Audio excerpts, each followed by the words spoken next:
Hello everyone, welcome back to my channel. In today's video, we're diving into the world of quick biotech insight playlist.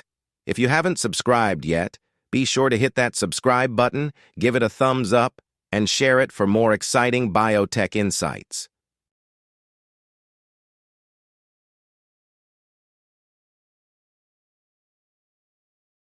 Python versus R in bioinformatics. In practice, many bioinformaticians use a combination of both Python and R, selecting the language that best fits the specific task at hand. It's not uncommon to see integration between the two languages in bioinformatics workflows. Introduction. Both Python and R are widely used programming languages in the field of bioinformatics, and each has its strengths and advantages. The choice between Python and R often depends on the specific needs of the bioinformatics analysis and the preferences of the researcher. Here are some considerations for both languages. Python in bioinformatics. 1. Versatility. Python is a general-purpose programming language with a wide range of libraries and frameworks. It is not only used in bioinformatics, but also in various other domains. 2. Community and libraries. Python has a large and active community of developers. It is supported by a rich ecosystem of bioinformatics libraries, such as BioPython, which provides tools for biological computation. 3. Integration with other tools. Python is known for its ability to integrate with other programming languages and tools seamlessly. This is particularly advantageous in bioinformatics, where diverse tools and data sets are often used. 4. Data science and machine learning.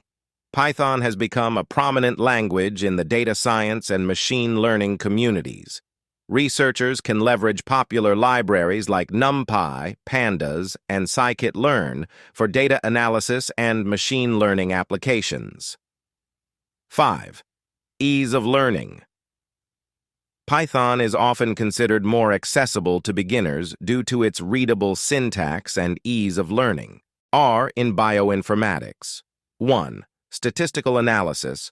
R has a strong foundation in statistics and is widely used for statistical analysis. It is particularly well-suited for analyzing high-throughput biological data. 2. Data visualization. R has powerful data visualization capabilities with packages like ggplot2. This makes it easier to create publication-quality plots and charts for presenting results. 3. Bioconductor. R is closely associated with Bioconductor, a collection of R packages for bioinformatics. Bioconductor provides specialized tools and resources for the analysis and comprehension of high-throughput genomic data. 4. Community support.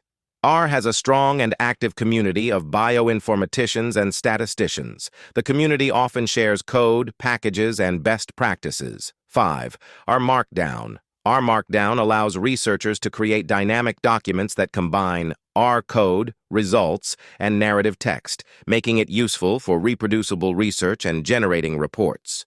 Considerations for choosing. Task specificity. Consider the specific tasks you need to accomplish. If your work involves heavy statistical analysis and data visualization, R might be a natural choice. If you need a more general-purpose language for various tasks, Python may be preferable. Library availability. Check if the necessary bioinformatics libraries and tools are available in the language you choose. Both Python and R have strong ecosystems, but it's good to ensure that the specific tools you need are supported. Personal preference.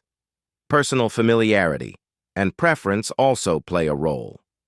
If you are more comfortable with one language, you may find it more efficient for your work. That concludes today's session. If you have any suggestions for content, feel free to comment with your topic and I'll create a video on it. See you in the next video.